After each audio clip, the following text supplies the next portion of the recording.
Bonne journée mes pirates, j'espère que vous allez bien parce que moi ça va bien. Cette semaine on parle de la formation qui s'appelle Comment réveiller le tigre qui sommeille en vous. Et oui, pendant toute la phase de sécurisation, vous vous êtes un peu endormi et ça finit par saouler votre conjoint. Heureusement, vous êtes tombé sur les pirates, vous êtes tombé sur les formations que vous retrouvez en descriptif de cette vidéo. Sous la vidéo, vous cliquez sur afficher plus, vous avez un lien qui va vous permettre d'accéder au catalogue des 200 formations, mais aussi à une formation gratuite sur le Best of 2023 que je vous offre. Donc dans les 200 formations, vous avez celle de la semaine qui s'appelle Réveiller le tigre qui est en vous. Effectivement, dans cette formation, vous allez comprendre comment récupérer votre conjoint. Vous êtes ensemble depuis 5, 10, 15, 20 ans. Tout d'un coup, votre conjoint vous a dit qu'il ne vous aimait plus, qu'il voulait sa liberté. C'est normal, c'est la fin de la phase de sécurisation. Ça ne veut pas dire que c'est la fin du couple, sauf si vous faites trop d'interdits ou si vous ne savez pas gérer la situation. Vous savez qu'il y a beaucoup de personnes qui ont divorcé autour de vous, hein, c'est pas un secret. Eh bien, celui qui n'était pas en crise, souvent, a commis trop d'interdits ou n'a pas voulu ensuite pardonner. Donc, vous êtes des pirates. Vous savez que vos enfants n'ont pas envie de changer de maison toutes les semaines. Et donc, vous allez finir votre vie avec votre conjoint après cette phase de crise de couple dans la pente naturelle et de revenir ensemble si l'on fait ce qu'il faut. Pour faire ce qu'il faut notamment réveiller le tigre qui s'est endormi en vous, hein, et réveiller ce que j'appelle la puissance de l'invisible et de l'imprévisible, l'effet de surprise notamment, qui est un moteur de l'épanouissement. L'effet de surprise qui a été beaucoup négligé pendant la phase de sécurisation est un élément essentiel pour maintenir l'intérêt et l'épanouissement dans une relation. Évidemment, si vous vous souvenez des études menées par le psychologue qui s'appelle Wiesmann, Richard Wiesmann, vous savez que l'effet de surprise peut augmenter le bonheur ressenti jusqu'à 400%, 4 fois plus de bonheur. Alors c'est difficile à mesurer évidemment, hein, mais c'est pour comprendre. Si vous avez mis trop de choses lourdes et pas assez d'imprévisibilité dans votre couple, eh bien votre couple s'est éteint petit à petit. Heureusement, en période olympique, on sait raviver la flamme en France. Prenez le temps donc de planifier des surprises pour votre partenaire. Cela pourra être une sortie inattendue, un cadeau ou même un simple geste attentionné. Même si vous voyez votre conjoint que peu souvent, même si vous appelez au téléphone, évidemment, vous ne pouvez pas faire de micro-surprises ou d'imprévisibles par texto, c'est compliqué parce qu'on n'a pas la voix, on n'a pas la sensation, donc on ne peut pas créer d'émotion. Mais si vous avez votre conjoint au téléphone ou que vous le voyez, vous allez faire des choses inattendues et imprévisibles. Et tout cela va montrer à votre conjoint que vous avez compris. Et si votre conjoint a un pansement, s'il a une relation adultère parce qu'il souffrait beaucoup de sa solitude, eh bien vous allez lui montrer que maintenant vous êtes bien meilleur que pansement car vous savez gérer l'imprévisibilité, car vous avez réveillé le tigre qui est en vous. Évidemment, au début, quand votre conjoint est en lune de miel avec pansement, ce sera compliqué, mais quand votre conjoint se sera rendu compte de tous les défauts de pansement, eh bien vous pourrez revenir en force plus facilement. Donc vous allez imaginer de faire des expériences difficiles, vous, dans votre tête déjà, hein, des choses inédites, des sorties inattendues, des choses comme ça que vous pourrez ensuite proposer à votre conjoint. Par exemple, vous avez découvert un nouveau restaurant et vous pourrez dire, ben, tiens, les enfants d'heureux, ils ont dit, papa ou maman, pour être là, la prochaine fois, on ira ensemble et tout ça. Des expériences inédites et imprévisibles vont renforcer le lien avec votre partenaire, évidemment, hein. Si je vous avais fait une vidéo il y a très longtemps sur les 30 questions d'Arthur Aron, hein, qui sont des questions qui permettent de raviver la flamme. Je vous renvoie vers cette formation, vers cette vidéo. Peut-être un jour je vous en ferai une formation qui démontre que finalement, que les couples qui partagent des expériences nouvelles et excitantes augmentent leur niveau de satisfaction. Donc, à vous de faire de votre côté des choses différentes si vous êtes en crise de couple, et puis de les partager avec votre conjoint, ou au moins, hein, vous aurez des choses à raconter. Alors évidemment, pendant une phase de crise de couple, vous avez la force de l'autonomie qui est là aussi. Si vous collez trop votre conjoint ou si vous êtes trop lourd, votre conjoint va s'éloigner de vous et vous ne pourrez pas montrer que vous avez réveillé le titre qui est en vous. L'importance de l'indépendance, vous le retrouverez dans la phase 4 du couple, la phase de grande intimité, permet l'épanouissement personnel. L'indépendance et l'autonomie sont des éléments clés pour l'épanouissement personnel. Donc dans la phase 4, vous aurez des moments où vous allez passer tout seul avec ou avec des amis, et vous allez ensuite partager des expériences avec votre époux et votre épouse qui aura fait de son côté côté aussi beaucoup de choses et donc vous aurez des choses à vous raconter. Donc finalement, l'indépendance et l'autonomie sont des éléments clés pour la phase 4. Jean-Paul Sartre en avait déjà parlé, le philosophe Jean-Paul Sartre, qui disait que l'indépendance est une condition préalable à la liberté et l'épanouissement. Donc, comme vous réveillez votre tigre, vous avez beaucoup de choses à apprendre, beaucoup de choses à faire, des formations à mettre en place, des formations à mettre en pratique. Et du coup, ça va vous permettre d'avoir cette indépendance et cette autonomie. Vous allez prendre du temps pour vous, pour vos passions, pour votre apprentissage, pour vos formations. Cela va vous permettre de vous épanouir personnellement et ensuite d'avoir des choses à raconter à votre partenaire en fonctionnant différemment. Et en tout cas, le tigre va se réveiller parce que vous aurez une énergie qui va être renouvelée. Donc le rôle de l'autonomie dans la préservation de l'attraction de votre conjoint, du désir de votre conjoint. Alors évidemment, il y a beaucoup de coachs qui ont mal compris cette notion d'autonomie, d'indépendance et qui vont vous dire qu'il faut faire un silence radio pour laisser votre conjoint voir que vous lui manquez. Évidemment, ça ne marche jamais. Hein. Si vous ne répondez plus à votre conjoint, si vous l'appelez plus, eh bien, il va se rapprocher de pansements. Si vous avez des enfants, si vous avez un bien en commun, un animal en commun, vous ne pouvez pas faire de silence radio. Je vous déconseille aussi de faire les manipulations comme le film Moi je te suis ou la lettre magique, évidemment, mais ça, vous le savez. Pour ceux qui ont utilisé le silence radio ou le film Moi je te suis, ils ont eu des problèmes, comme disaient les humoristes.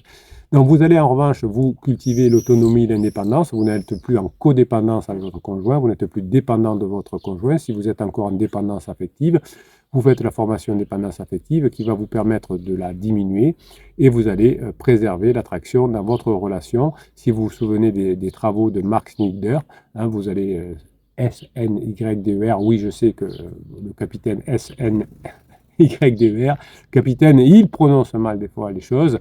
Eh bien, les personnes qui sont perçues, nous a dit Marc, comme indépendantes et autonomes, sont souvent considérées comme plus attirantes. Chaque fois que vous êtes comporté en dépendance affective, vous avez fait que votre conjoint ne vous aimait plus, vous étiez trop lourd, trop est-ce qu'on fait quelque chose ensemble, on fait quelque chose ensemble, hein. Vous allez montrer non pas que vous pouvez vous débrouiller sans lui, parce que ça c'est une erreur, mais que vous savez faire des choses, que vous faites des choses nouvelles, que vous êtes intéressant, que vous apprenez des choses, que vous n'êtes pas pareil qu'avant. Donc tout ça va vous permettre d'explorer un nouvel inconnu, d'abord tout seul, puis avec votre conjoint. C'est ça cet inconnu qui va réveiller le tigre qui est en vous. Cet inconnu, cette magie de l'inconnu est une source de croissance personnelle.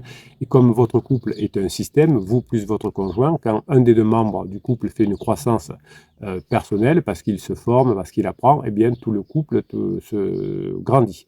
Donc finalement, le couple le système du couple va grandir, non pas parce que votre conjoint va revenir vers vous, mais parce que vous aurez augmenté la valeur du couple en vous formant, hein, comme le disait Nietzsche, celui qui combat des monstres doit veiller à ne pas devenir un monstre lui-même. Hein. Si votre conjoint est en crise et que vous faites des silences radio ou des fuis-moi, je te suis, vous devenez un monstre vous-même, et donc monstre avec monstre va appauvrir votre relation, alors que si vous bossez sur vous, hein, si vous regardez au fond de l'abîme pour combler cet abîme, eh bien, vous pourrez récupérer plus facilement votre conjoint. Donc, vous allez, par les formations, augmenter votre zone de confort et vous allez explorer, en augmentant votre zone de confort, en développant votre zone de confort, vous allez explorer de nouveaux horizons. Hein, c'est un nouveau voyage. Si vous avez quelqu'un qui vous conseille de sortir de votre zone de confort, vous fuyez ce coach, ce psy, etc. Ça veut dire qu'il n'a pas compris. Hein. Toutes les personnes sérieuses savent qu'il ne faut pas sortir de sa zone de confort sans y être prêt. Par exemple, on ne va pas aller au front d'une guerre sans s'être préparé à la guerre. On ne va pas aller faire une négociation du GIGN sans s'être préparé. Donc, c'est bien joli de sortir de sa zone de confort, mais c'est simplement dangereux. Si vous sortez de votre zone de confort et vous allez sauter en parachute, ça peut être dangereux si vous n'avez pas augmenté votre zone de confort, c'est-à-dire que votre zone de compétence, c'est-à-dire que vous n'avez pas appris à sauter en parachute. Donc d'abord, on augmente sa zone de compétence et ensuite, on peut réveiller plus facilement le tigre qui est en nous. Donc le pouvoir de l'inconnu va créer de la curiosité avec votre conjoint. Évidemment, l'inconnu peut stimuler la curiosité et l'intérêt dans votre relation. Vous allez devenir plus curieux, vous allez devenir plus intéressant et vous allez intéresser votre conjoint. La curiosité est souvent évoquée comme une lacune d'information. c'est un désir de combler un vide qui existe et vous allez apprendre évidemment au fur et à mesure à combler les vides qui existent dans votre relation pour être de plus en plus proche, hein. C'est le but effectivement de la formation sur comment réveiller le tigre qui est en vous. Tout ça va avoir un effet inattendu sur votre cerveau. L'inattendu, c'est un effet puissant qui va permettre à votre conjoint de vous voir différemment, hein. L'inattendu actif, hein, va renforcer les circuits de récompense dans le cerveau, donc la dopamine, hein, comme l'a dit Schultz, hein, Wolfgang Schultz, qui a travaillé sur le cerveau et la surprise et l'inattendu. Chaque fois qu'on crée de l'inattendu et de la surprise, on va taquiner le réseau de récompense, on va y arriver. Donc soit si vous faites de l'imprévu et de l'inconnu avec votre conjoint, le circuit de récompense de votre conjoint par la surprise, qui est une émotion positive, ou si vous faites des choses nouvelles, vous aussi, si vous vous surprenez vous-même, si vous apprenez des choses nouvelles, eh bien vous allez avoir évidemment le circuit de la récompense qui va fonctionner aussi. Quelque chose qui est très important, notez-le bien, c'est de connaître les langages de l'amour, hein. Vous avez une formation complète sur les langages de l'amour pendant la crise de couple. Et ce langage de l'amour va vous permettre cette formation va vous permettre d'imaginer des choses inattendues liées au langage de l'amour. Si votre conjoint aime bien passer, par exemple, des moments avec vous, des moments de qualité, vous allez trouver des moments de qualité exceptionnels. Si votre conjoint aime bien que vous lui rendiez des services, vous allez trouver des services à rendre exceptionnels. Si votre conjoint a besoin de caresses, de toucher, eh bien, vous allez apprendre à faire des massages d'une nouvelle façon. Donc, tout cet inattendu, finalement, va jouer des rôles importants chez votre conjoint. Ça va créer, puisque c'est positif, puisque c'est le circuit de la récompense qui est maintenant activé et non plus le circuit de la souffrance comme ça a été pendant la phase de sécurisation. Comme vous allez, grâce au rôle de l'inattendu, vous allez créer des souvenirs mémorables à nouveau chez votre conjoint, eh bien cet inattendu va renforcer votre relation dans une création de souvenirs mémorables. Daniel Kahneman, qui nous a quittés il n'y a pas longtemps, qui était un économiste qui a beaucoup parlé de neurosciences également. Les moments les plus mémorables d'une expérience sont souvent les moments les plus forts en émotion, les plus sensibles. Donc vous allez essayer de créer des moments mémorables, inattendus avec votre conjoint, et ça va réveiller votre couple. Pour créer des moments inattendus, évidemment, pour créer des moments nouveaux, il va falloir que vous acceptiez de réveiller votre tigre. Et pour ça, vous allez accepter votre imperfection, parce qu'au début, peut-être que vous ne pourrez pas être au top dans votre côté tigre.